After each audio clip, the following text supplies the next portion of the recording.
Hello friends, welcome to my channel. Friends, पिछले video में हमने डिस्कस किया था हमारा क्या फ्लैश डिस्टिलेशन क्या होता है, और उसके पहले वाले वीडियो में हमने डिस्कस किया था सिंपल डिस्टिलेशन क्या होता है। अब इस वीडियो में डिस्कस करेंगे फ्रैक्शनल डिस्टिलेशन। ठीक है, फ्रैक्शनल डिस्टिलेशन भी एक बहुत ही इंपॉर्टेंट हमारा इक्विपमेंट होता है, डिवाइस होता है इन द डिस्टिलेशन टॉपिक में। ठीक है, तो फ्रैक्शनल डिस्टिलेशन का पहले थोड़ा सा इंट्रो ले लेते हैं, इसका जरूरत क्यों पड़ा। ठीक है, तो इसका जरूरत इसलिए पड़ा, जैसे हम जानते हैं हमारा जैसे सिंपल डिस्टिलेशन होता है या फ्लैश डिस्टिलेशन होता है। फ्लैश डिस्टिलेशन तो हमारा सडन वेपराइज होता है। ठीक है, उसके लिए तो हाई बॉइलिंग पॉइंट वाला चाहिए ही।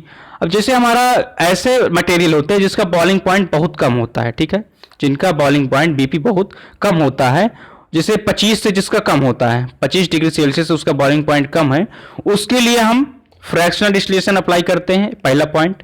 ठीक, दूसरा पॉइंट, जैसे फ्लैश डिस्टिलेशन हम किसके लिए अप्लाई करते थे, जैसे दो हमारे लिक्विड हैं या दो हमारे यहाँ पे ऑयल एग्जांपल के लिए, जैसे हम पेट्रोल और डीजल ले लें।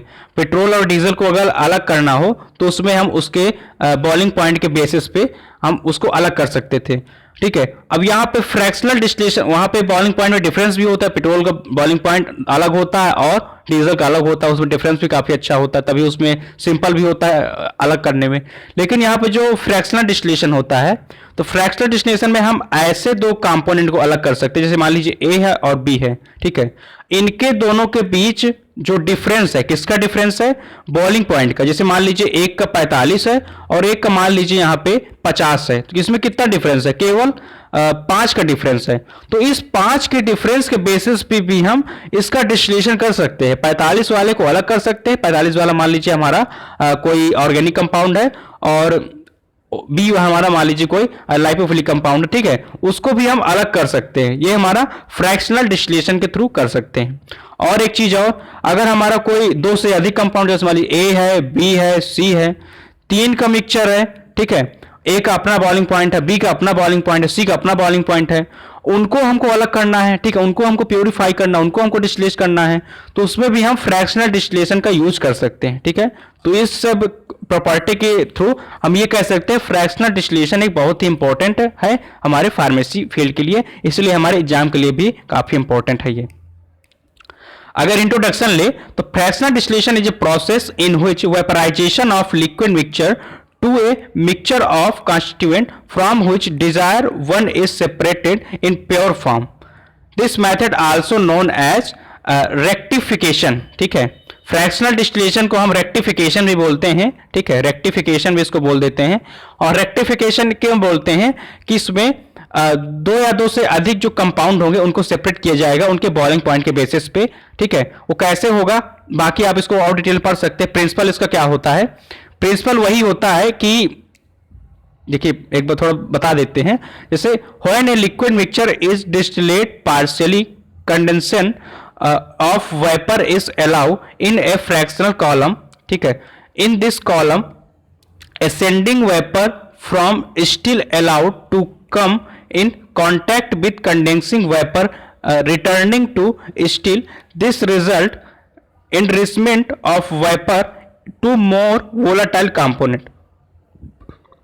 देखिए प्रिंसिपल यहां पे क्या कहना चाह रहा है, प्रिंसिपल ये कहना चाह रहा है जब भी हमारा कोई मटेरियल होता है, ठीक है, ये हमारा मान लीजिए यहाँ पे मिक्सचर भरा हुआ है और इसका फिगर ये देख लेते हैं। जैसे हमारे यहाँ पे इसका प्रिंसिपल क्या कह रहा है, हमारे फ्रैक्शनल डिस्टिलेशन का प्रिंसिपल ये कह रहा है, जैसे हमारे यहाँ पे मिक्सिबल लिक्विड का मिक्सचर भरा हुआ है। ठीक है, दो तीन लिक्विड है जो कि हमारे मिक्सिबल है, पूरा मिक्स है, उनको हम छन्ना उन्ना लगा कुछ भी अलग नहीं कर सकते, ना उसको अलग अलग देख सकते हैं। ठीक है, उसको हमको बॉइलिंग पॉइंट के बेसिस पे सेपरेट करना है।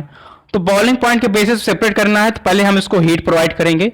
हीट प्रोवाइड करने के बाद ये हमारा जाएगा जो फ्रैक्शनल कॉलम होगा। ठीक है, फ्रैक्शनल कॉलम में जाएगा और फ्रैक्शनल कॉलम में जाके ये क्या करेगा, जो हमारा मान लीजिए ए बी सी कंपोनेंट है। ठीक है, ए बी और सी कंपोनेंट है। मान लीजिए ए का बॉइलिंग पॉइंट हमारा 1 डिग्री सेल्सियस है, बी का मान लीजिए 2 डिग्री सेल्सियस है और सी का हमारा 3 डिग्री सेल्सियस है।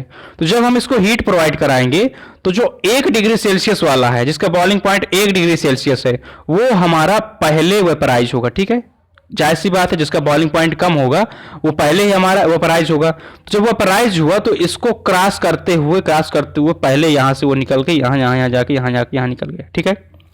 अब हम जब हमारा एक वाला निकल गया, ठीक है, 1 डिग्री सेल्सियस वाला, तो थोड़ा हम और टेम्परेचर बढ़ाएंगे। जब टेम्परेचर बढ़ाएंगे तब क्या होगा, जिसका बॉइलिंग पॉइंट हमारा 2 डिग्री सेल्सियस है, ठीक है, बी वाला जैसे था उसका बॉइलिंग पॉइंट हमारा मान लीजिए 2 डिग्री सेल्सियस है, तो 2 डिग्री सेल्सियस बॉइलिंग पॉइंट वाले कंपोनेंट भी हमारा अब यहां से जो लड़ रहा था कि अब नहीं निकल पा रहा, जब इसको प्रेशर पड़ेगा, यहां से मार पड़ेगी खूब हीट की, तब यहां से वो भी हमारा 2 वाला भी निकल के अपना अलग से, क्योंकि एक इसको हम हटा देंगे, जैसे एक ए वाला हो गया तो ए वाला हम एडाप्टर को या रिसीवर को हम यहां पे हटा देंगे, ठीक है। अब यहां पे बी के लिए दूसरा नया रिसीवर लगा देंगे, नए रिसीवर में हमारा बी वाला कंपोनेंट क्या हो गया, आ गया। अब जो सी बचा हुआ है जिसका हमारा 3 डिग्री सेल्सियस माने हैं टेम्परेचर, ठीक है, ये बॉइलिंग पॉइंट, अब 3 डिग्री सेल्सियस वाला क्या होगा, जब इसको हीट करेंगे 3 डिग्री सेल्सियस बॉइलिंग पॉइंट हो जाएगा।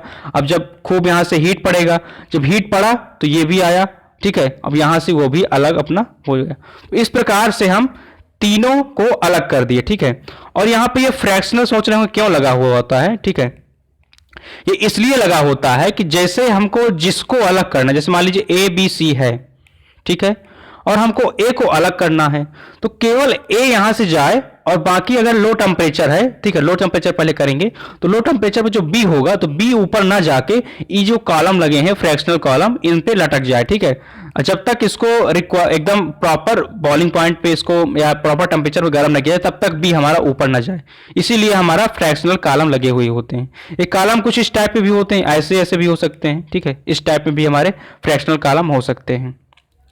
और इसका कंस्ट्रक्शन की बात करें, ठीक, तो कंस्ट्रक्शन में the fractionating column is inserted between still condenser, supply of heat at bottom of still, at top of the column a condenser is provided, ठीक। यहां पे देखिए कंस्ट्रक्शन की बात करें तो फिगर से क्लियर कर लेते, बाकी आप सब पढ़ लीजिएगा नोट्स को डाउनलोड करके डिस्क्रिप्शन बॉक्स से।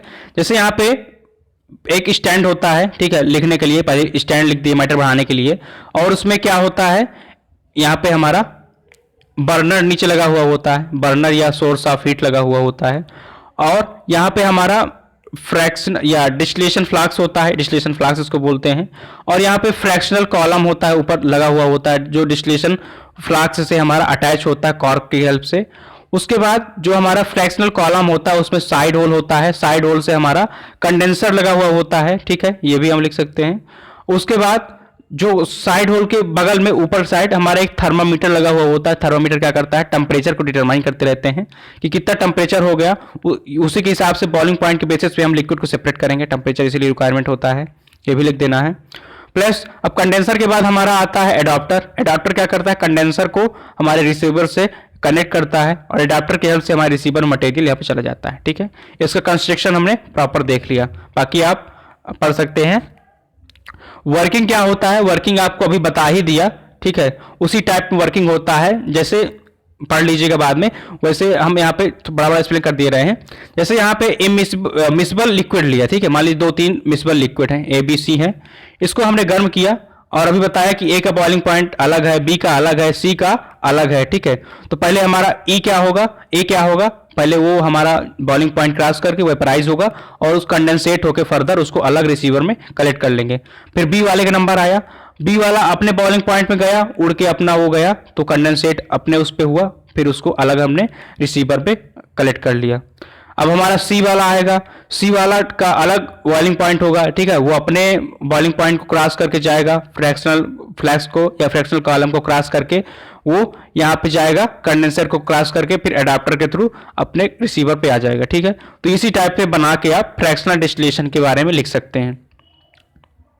और यहाँ पे थोड़ा स्टैंडर्ड वर्किंग समझाई गई है, पढ़ना चाहे तो पढ़ सकते हैं। जैसे यहाँ पे परसेंटेज वगैरह में कि ए है तो 20% पहले जाएगा, बी है तो 80% बचा रहेगा, ये सब हमने यहाँ पे लिख दिया है, आप पढ़ सकते हैं आराम से। लेकिन जो मेन इसका फंडा था वो आपको हमने समझा दिया है, ठीक है। और ये हमारा जो फ्रैक्शनल कॉलम था उसको यहाँ पे डिटेल में देखिए दिखाया गया है और उसमें लिखा है क्या किस लिए काम आता है, लेकिन ये जरूरी नहीं, इंपॉर्टेंट नहीं है। इंपॉर्टेंट हमारा कंस्ट्रक्शन और वर्किंग और प्रिंसिपल आता है, वो हमने आपको डिटेल में समझा दिया है। अब आते हैं इसका एप्लीकेशन क्या होता है फ्रैक्शनल डिस्टिलेशन का। Use for separation of miscible liquid, जैसे कोई मिसबल लिक्विड होते हैं उनका सेपरेशन, जैसे हमारा एसीटोन, वाटर, क्लोरोफॉर्म, बेंजीन, ये सब के हमारा सेपरेशन करना होगा तो उनके बॉइलिंग पॉइंट के बेसिस पे इसका सेपरेशन कर सकते हैं। एडवांटेज क्या होता है, हाई इफेक्टिव होता है, मतलब ये इसमें प्योरिटी काफ़ी अच्छी होती है, काफ़ी शुद्धता से ये हमारा डिस्टिलेशन करता है, और इफिशियंसी अच्छी होती है। Fractional distillation is easy to use, और यूज करने के लिए इजी होता है क्योंकि टेम्परेचर देखता रहना है और अपना रिसीवर को, एडाप्टर को बदलता रहना है, उससे हमारे ये काम करता रहेगा। और डिसएडवांटेज क्या होता है, not use for separate miscible liquid which form azeotropic mixture, ठीक है, जो एजियोट्रॉपिक मिक्सचर बनाते हैं उस टाइप के हम मिसबल लिक्विड को यहाँ पे नहीं सेपरेट कर सकते, ठीक है। एजियोट्रॉपिक मिक्सचर क्या होता है बाद में आप देख सकते हैं गूगल में सर्च करके। और यहाँ पे हम advantage, disadvantage, application, working, construction, ये सब हमने प्रिंसिपल किसका पढ़ा, फ्रैक्शनल डिस्टिलेशन का, ठीक है। अब इसके बाद हमारा जो नेक्स्ट डिस्टिलेशन प्रोसेस है वो हमारा है डिस्टिलेशन अंडर रिड्यूस्ड प्रेशर। ये इंपॉर्टेंट नहीं है लेकिन हम इसको भी देखेंगे डिटेल में नेक्स्ट वीडियो में, ठीक है। तो वीडियो पसंद आया लाइक कीजिए, शेयर कीजिए और चैनल को सब्सक्राइब कीजिए। और ये पीडीएफ आपको डाउनलोड करना हो तो इसी वीडियो के डिस्क्रिप्शन बॉक्स में, या अगर इसमें नहीं होगी तो इस डिस्टिलेशन वाले टॉपिक का जो लास्ट पार्ट होगा, लास्ट वीडियो होगा, उसके डिस्क्रिप्शन बॉक्स में होगा, तो डाउनलोड कर लीजिए। Thank you.